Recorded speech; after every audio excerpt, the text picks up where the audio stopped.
Jasage de jeux de rôle avec vous en plein air aujourd'hui pour une petite chronique en marchant. Je viens de faire une petite commission et j'avais de quoi à dire, fait que je vais le dire. Lundi passé, j'ai commencé ma game de Vampire de Masquerade en tant que storyteller. Je suis le maître de Saint-Hyacinthe et ses environs pour une game de vampire. J'en ai parlé un peu, officiellement j'ai 4 joueurs. J'ai une gangrel qui s'appelle Elinor. J'ai une Sétite qui s'appelle Lydia. Un Malkavian qui s'appelle Arthur. Et une Toréador qui s'appelle Jules. Ben, c'est un Toréador, mais c'est une joueuse. Dans l'heure que j'ai commencé ça... Oh, il y a du vent. Donc, ouais, j'ai commencé ça. Lydia et Elinor se réveillaient toutes les deux à Saint-Dominique. Elinor était à la carrière Saint-Dominique parce que son mentor, c'est le propriétaire de la carrière Saint-Dominique. C'est un vieux Sétite. Et Lydia, elle, se réveillait dans une maison abandonnée à Saint-Dominique parce qu'elle a pris le flat Sire Resentment. Son Sire l'aime pas.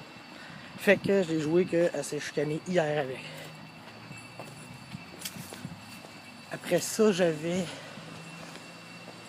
Ouais, ça, c'est... Ben, la fois, la première session, j'ai juste joué Lydia et Elinor.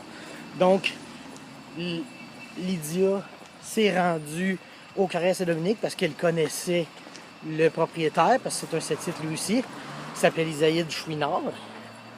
Fait que Elinor se lève là, elle discute un peu avec, il lui fait comprendre qu'il va falloir que bientôt elle se trouve son propre event, il va falloir qu'elle se trouve sa place, il ne peut pas l'héberger toute sa vie, ça lui fait plaisir de le faire là, mais il ne voudra pas le faire toujours, toute sa non-vie.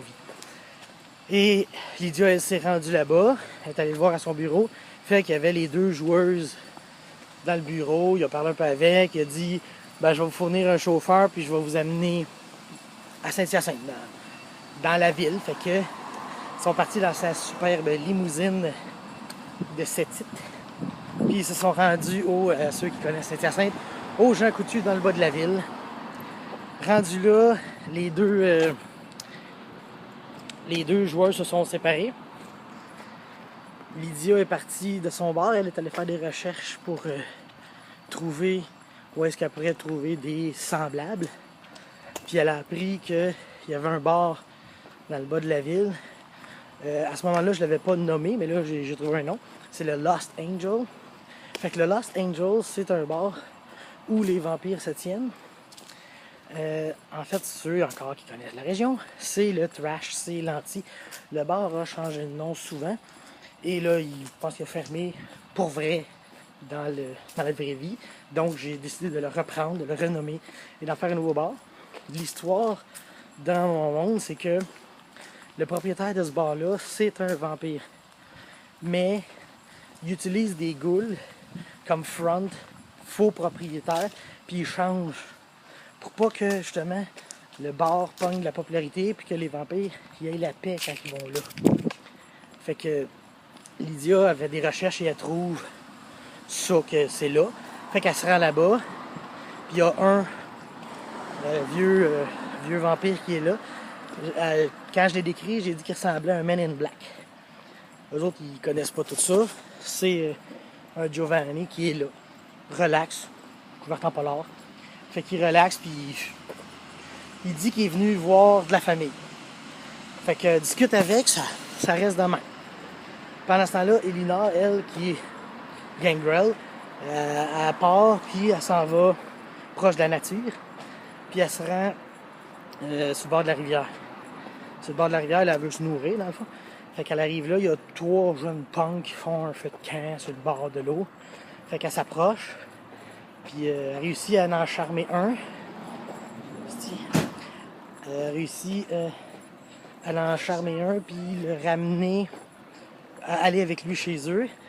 Elle couche avec, il s'appelle Simon, puis elle a Bloodbound pour peut-être éventuellement faire une de ses goules. Après ça, ça prend du temps quand même, coucher avec quelqu'un. Fait qu'elle reste là un bout. Puis quand elle ressort, elle entend une explosion.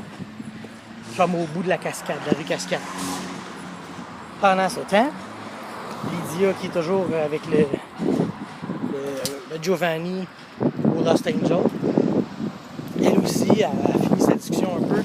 Et boum, elle entend la même explosion. Je finis leur session là. Après ça, ça c'était genre le lundi, le 11 septembre.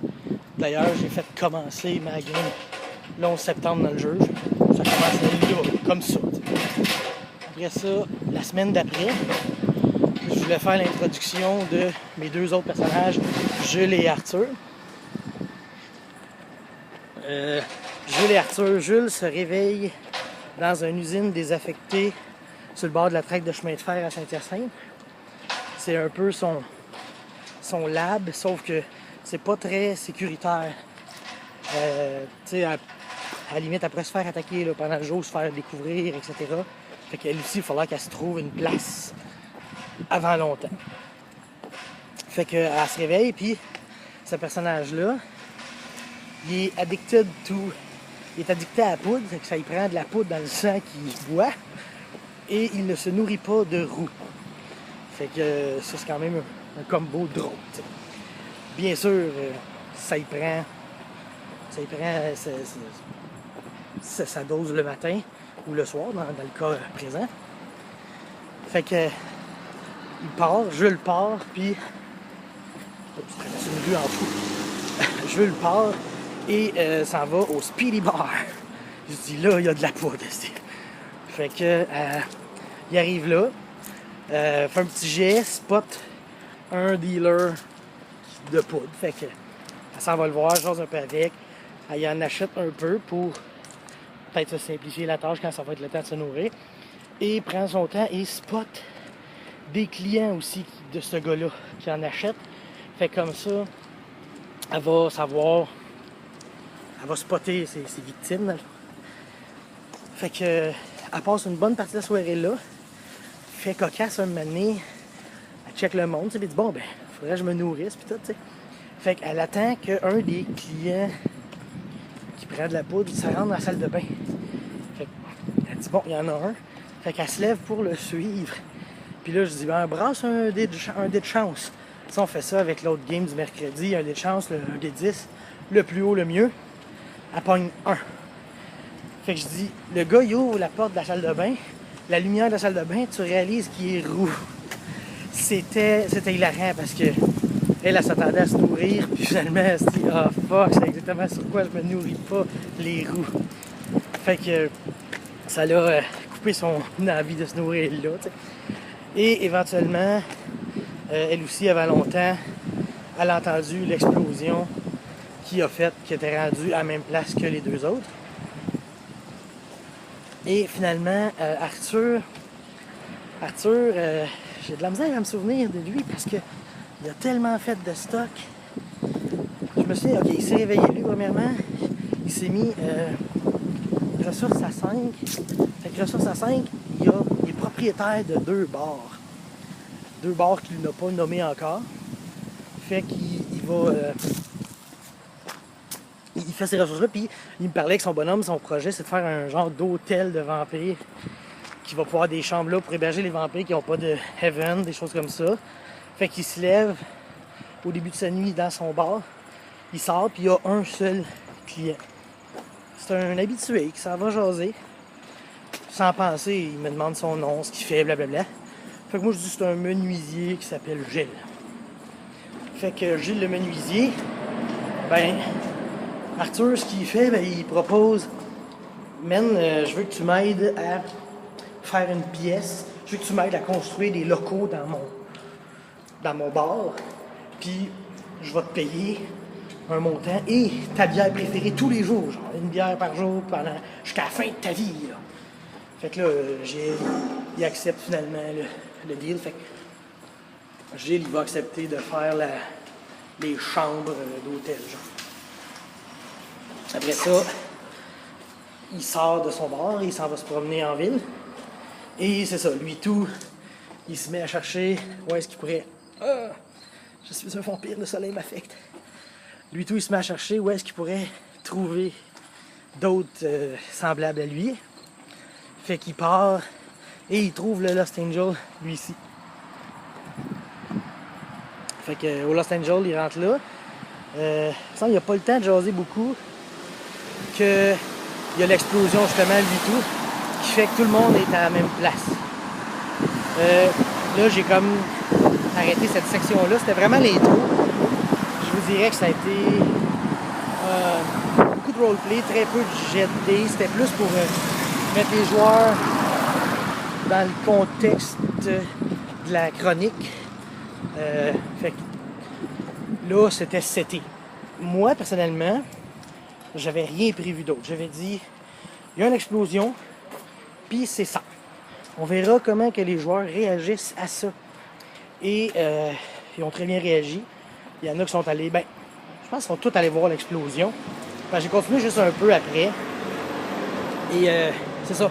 Il y en a 3 sur 4 qui ont été voir l'explosion. Dans le fond, Lydia était pas là quand j'ai fait la deuxième petite session. Fait qu'elle n'a pas eu de roleplay après l'explosion. Mais je vais commencer avec elle. Je vais lui donner tout de suite de roleplay, voir elle ce qu'elle fait, puis tout. Puis de toute façon, j'avais un peu d'idée aussi avec son personnage qui est beaucoup plus social que les autres. Fait que c'est ça. T'as Jules, puis attends un petit peu. Jules se rend tout de suite à l'explosion où ce que c'est l'usine, c'est la centrale électrique au bout de la rivière à Saint-Hyacinthe qui a pété. Fait que toute la ville est plongée dans le noir instantanément. Bon, c'est bien rouge. Toute la ville est plongée dans le noir, fait que là, les vampires peuvent commencer à plus sortir. Et bien sûr, ça fait de la merde parce que dès que tu as une ambiance d'anarchie, c'est ça qui arrive. Là. Il y a des vitres qui se pètent, il y a des chars qui se volent. D'ailleurs, Elinor a essayé de voler un char et ça n'a pas marché, c'était hilarant. Donc, après l'explosion, il y en a 2 qui ont vu un Jeep. Quand on sait comment c'est fait, t'as une côte, t'as une bâtisse faite de verre. Là. Fait que la Jeep a monté à la côte, défoncé une petite clôture, tourné sur la rue Giroir, est partie vers la Sancerre, tourné à droite sur Castelnau pour aller rejoindre la 20. Puis là, ce qui est arrivé, la police a essayé de les poursuivre. Moi, je l'ai joué, tu sais, de les policiers, je veux dire, ils ont 2-3 decks, 2-3 drives. Fait que je leur ai donné 5 dés pour rouler. J'ai donné à ceux qui ont fait l'explosion, je l'ai monté à 7 dés. Parce que, dans le fond, c'est un vampire, fait qu'il a pu mettre des blocs dans sa dex pour être sûr de clencher la police. Il a clenché la police. Fait que là, quand ils ont écouté au radio, ils ont entendu une police dire au CB on a essayé de les attraper, mais ils roulaient tellement vite et bien, c'était inhumain de la manière qu'ils roulaient. Ça restait de même. Fait que déjà, ça explique aux joueurs que c'est d'autres vampires qui ont fait ça. Le monde, comme j'ai déjà dit, ne contient pas de prince, donc il n'y a pas d'autorité en place. Puis les sabbats viennent faire chier un peu. Puis le Giovanni en a parlé, entre autres, ça. Il a dit, c'est parce que là, votre ville, il n'y a pas d'autorité. Puis je suis convaincu que c'est des sabbats qui viennent de mettre de la merde là. Le Giovanni, il sait des choses parce qu'il y a de la famille. Fait que c'est ça. Ce que je veux qu'ils comprennent, dans le fond, c'est que les sabbats vont prendre la place que les cams sont pas capables de prendre parce que les cams se chicanent. La cam est divisée en 3, ils veulent 3 princes. Fait qu'ils sont pas capables de prendre une place. Fait que les sabbats sont en train de prendre cette place-là, puis eux autres vont régner sur une ville, tu sais. Vu que Québec, c'est cam, puis Montréal, c'est sabbat. Ben, entre les deux, ben, les sabbats vont essayer de prendre de la place, tu sais. Fait que, en gros, c'est ça pour l'histoire. Si on continue vite, c'est un autre moment qui était comique, c'est que les joueurs, il y a quelqu'un qui a... Jules a entendu quelqu'un parler au cellulaire, puis il a dit... genre la maison est en feu, là, comme quoi la mission est réussie, tu sais. C'est un code secret. Puis il a dit que les 3 autres ont réussi à s'en aller. Fait que là, ils savent qu'ils sont 3 qui se sont sauvés. Fait que là, lui, il s'en va. Il s'en va jusqu'au Lost Angel. Jules le suit. Et Arthur voit quelqu'un suivre quelqu'un, fait qu'il suit. Fait que là, t'as quelqu'un qui suit quelqu'un qui se fait suivre, genre. C'est comme une petite brochette de 3. Et même qu'après ça, j'ai un autre joueur, le troisième joueur, Elinor, a vu ça. Fait qu'elle aussi, elle a suivi tout ça. Fait que là, il était comme 4 à marcher, tout en filature sur l'archi, sur la cascade, jusqu'au Lost Angel. Puis quand ils sont arrivés là,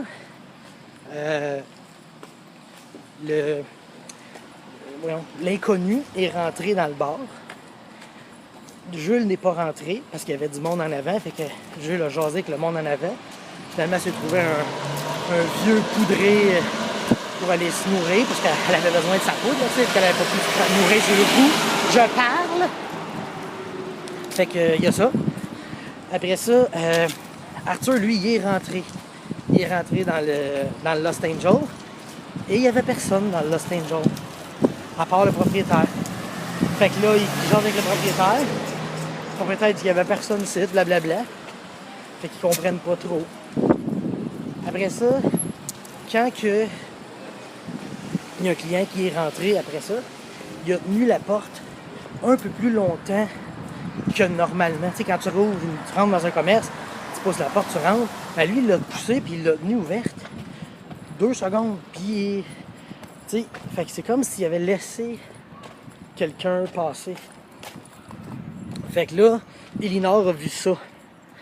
Elle a écouté avec ses sens accrus, tu sais. Puis elle a entendu quelqu'un partir à courir. Fait qu'elle l'a poursuivi. J'ai fait faire des jets pour voir s'il se courait après. Puis les jets étaient assez serrés. Fait que j'ai dit, tu le perds pas, mais tu le rattrapes jamais non plus. Et elle a raté 3 jets de suite, qui a fait que là, je dis, là, tu l'as perdu. Fait que elle a comme... quand elle a vu qu'elle l'avait perdu, elle s'est arrêtée. Puis elle a dit, ouais, moi, je peux t'aider. Coup de théâtre. C'est exactement ici que la poursuite s'est faite, genre. C'était cette rue-là que j'imaginais. J'imaginais que la poursuite se faisait cette rue-là, mais je passerai pas là parce qu'il y a une cour d'école, plein d'enfants qui vont parler pendant que je parle.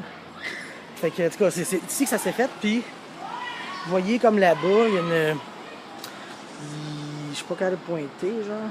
Attention, on va pointer ici, là. C'est derrière le char, là.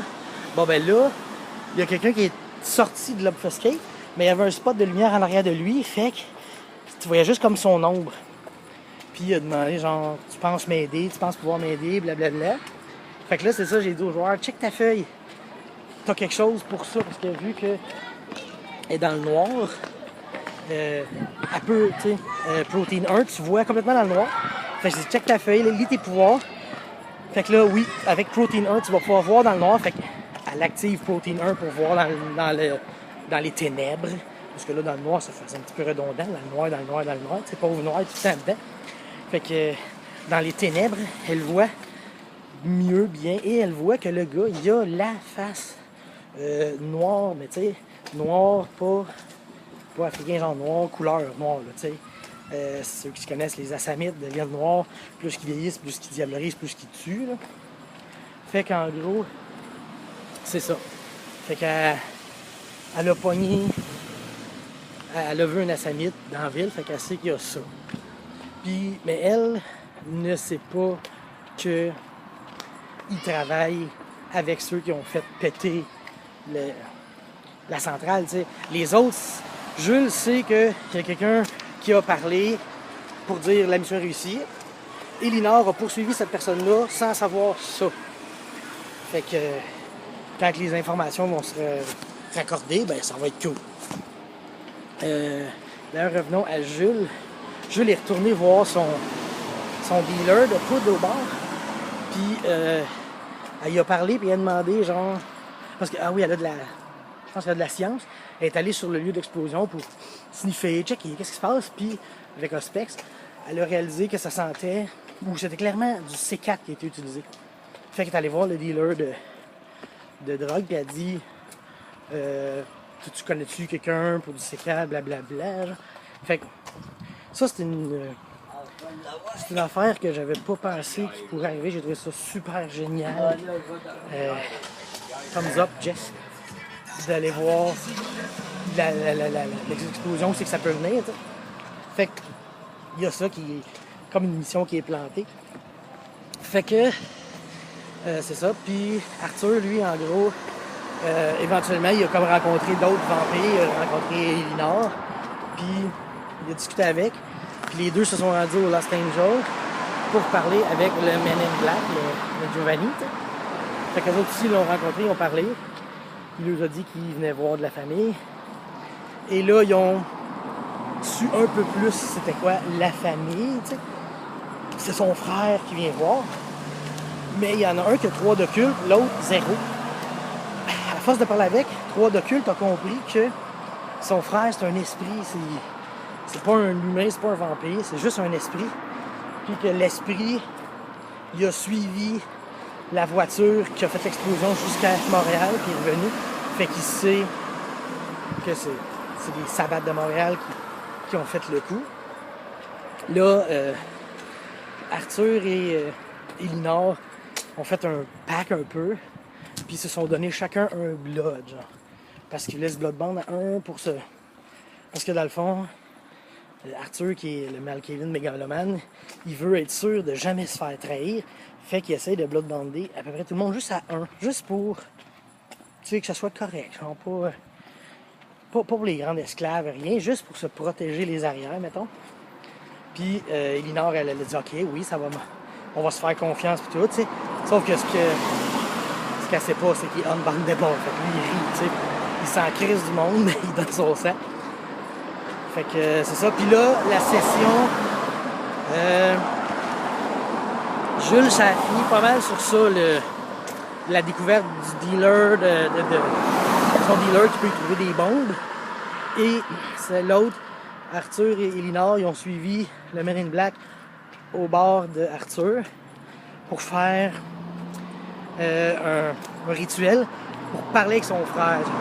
Mais là, Giovanni dit, ouais, mais moi ça me donne quoi là, que tu parles à mon frère, c'est blablabla. Puis ça a donné qu'elle a parlé de son mentor, Isaïe Chouinard.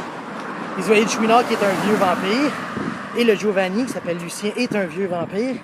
Et les deux se connaissent de longue date, mais ils ne savaient pas il était où. Fait que là, elle a dit, ben gars, je pourrais t'arranger pour que tu le vois. Puis elle a fait comme, OK, ben arrange-moi ça. Ah, mais là, je vais voir ton frère. Non, tu m'arranges ça, là. Tu l'appelles, là. Fait qu'elle l'appelle, elle pogne un rendez-vous pour le lendemain. Puis lui, ils s'en vont au bar de Arthur, ils font un rituel.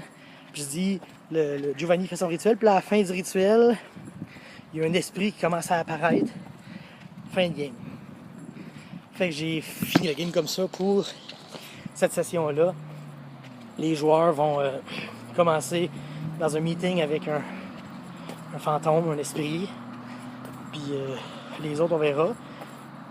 Pour vrai, je veux dire, comme j'ai dit, j'ai fait la game. J'ai dit, je mets une explosion, puis that's it.